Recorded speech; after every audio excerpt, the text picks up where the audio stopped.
fight announcements. Magomed Ankalaev is set to defend his light heavyweight title in a rematch with Alex Pereira at UFC 320. Ank posted this on X after the news broke. He wrote, "Dana White announced my fight on October 4th. I'm knocking Alex out this time. There is no other way. Get ready for the big show." For the UFC 320 co-main event, Merab Dvalishvili will defend his bantamweight title against Corey Sandhagen. Corey posted the fight poster to his Instagram. He wrote, "Sandman's time, bud." Yuri Prohaska versus Khalil Roundtree is also on the card. The winner will likely fight for the light heavyweight title next. Both of them are currently coming off wins over Jamal Hill. Moving on to UFC 321, Tom Aspinall will defend the heavyweight title against Ciryl Gane. Here's what Tom had to say on his YouTube channel after Dana White broke the news. Finally, we're back after over a year hiatus. Me and Ciryl finally signed on the dotted line. This is the 4th time we've been matched up together. He turned down the fight early on before we were both in the rankings. After that, he fought Spivak. I said in a post-fight interview after I beat Topuria, "I'm going to go to Paris. I'm going to be sat front row for Ciryl Gane against Sergey Spivak. I'm going to beat the winner, and then I'm going to beat John Jones." I went to Paris. Ciryl, unfortunately, turned down the fight on a second occasion. Third occasion, I fought Curtis Blades. The original opponent was Ciryl Gane. Unfortunately, Ciryl Gane was busy that day. Ciryl was filming his Netflix series. I can't remember what it's called, but I'm sure you can check it out now on Netflix. And now we are matched up for the 25th of October, Abu Dhabi. Me and Ciryl. The 4th attempt is here, and this is Cyryl's 3rd title shot. So we are going to try and get rid of Ciryl Gane from the title picture for good. Dana White also revealed last night that we will have some Islam Makhachev fight news soon. Islam, yeah, we're working on Islam.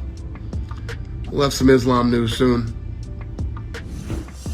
Ben Askren provided a major update on his recovery since receiving a double lung transplant. Ben is finally going home. What's up, guys? Day 59. I'm out. With my beautiful wife, supportive.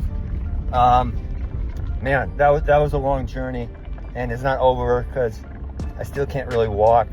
I reteach myself to do that, among many other things. I guess I can make light of it because it was me, and I don't really remember it. But Amy, how close was I to die? Too close a few times. Oh man, I remember. I don't remember 35 days of this journey. But the last, I think surgery was 24, 25 days ago. It was hard. It was hard.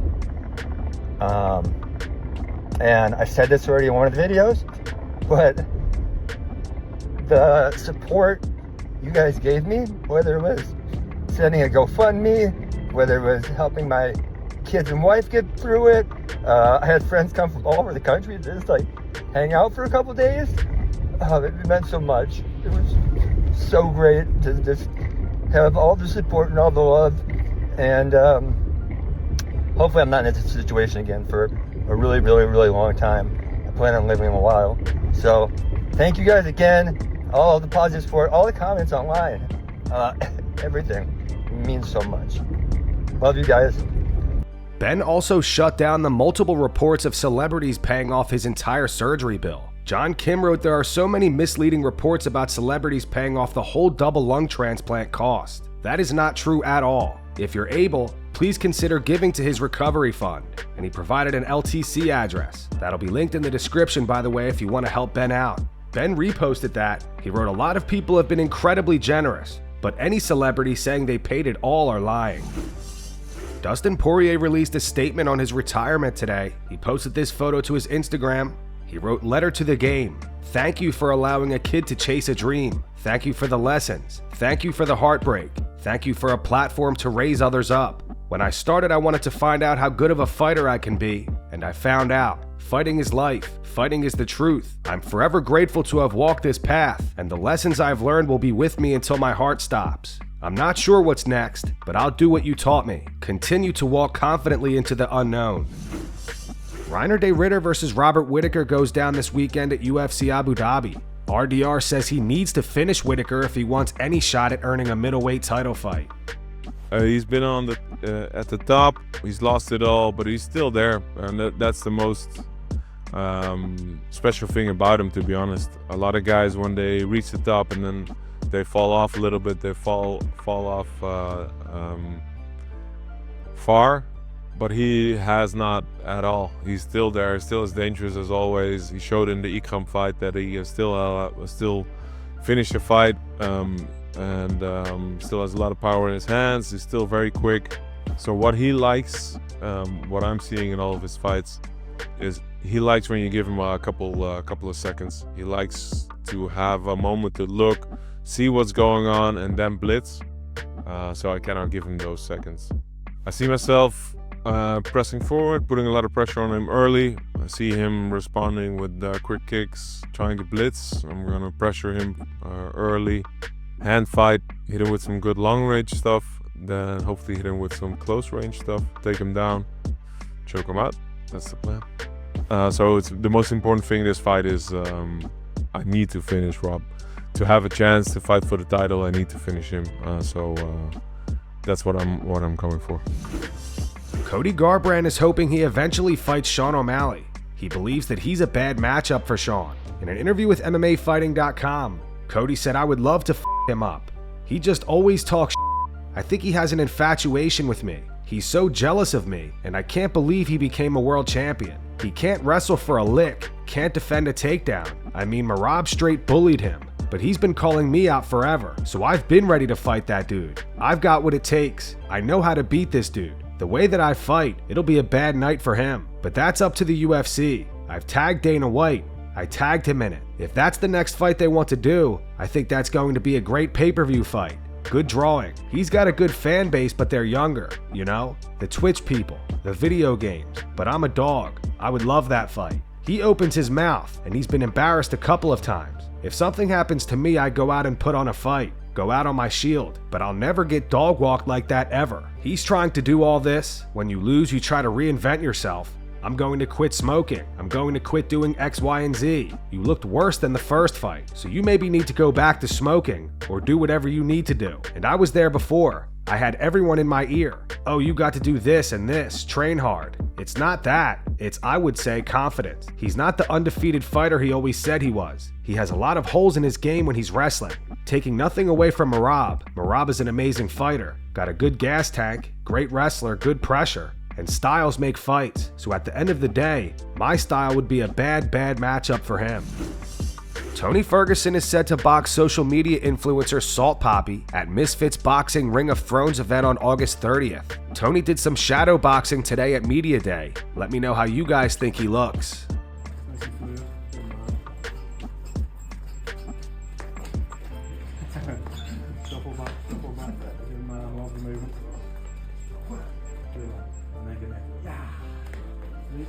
Yeah! See him again? Yeah! Kamaru, Usman, and Henry Cejudo react to Paulo Costa leaking the DMs Khamzat Chimaev sent to his girlfriend. Paulo's wife DMing Chimaev over here putting them on blast. Khamzat will go below the waist, like Mike Tyson says. Everything goes. Oh, I guess this is the time where anything goes nowadays. We're talking about lives, we're talking about families. At what point does this leave sport and become just personal? Because you can talk about how bad I suck, but when you start to talk about people who have nothing to do with the sport, then it gets personal. Khamzat was like, I'm defending myself. Yo, it was her who wrote to me first, Habibi. Relax, Habibi.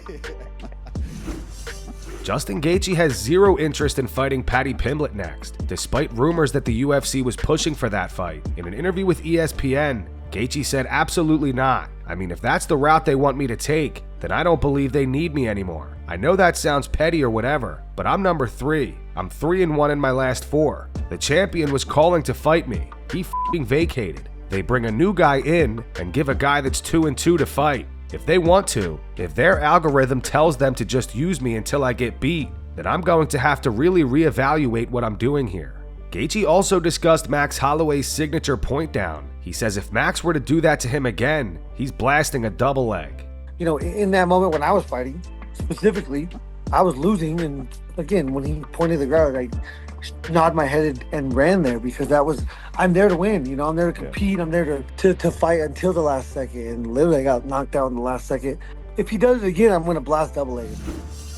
Ilia Topuria appeared on the NELK Boys live stream today. He had some harsh words for Max Holloway. Topuria also reveals that there is no talks of him defending the lightweight belt against Arman Tsarukyan next. He thinks it will likely be either Justin Gaethje or Paddy Pimblett.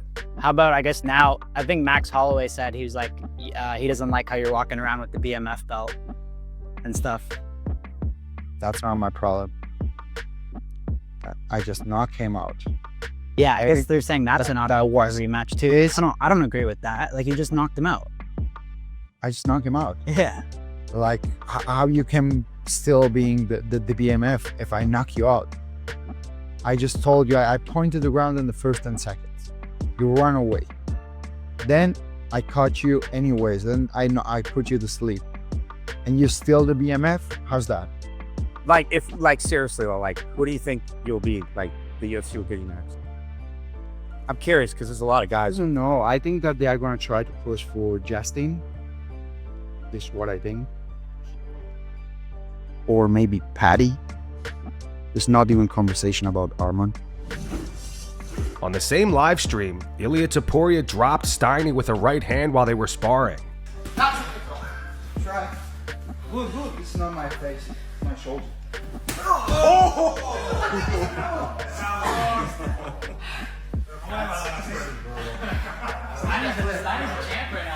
You got to Steiny, come on!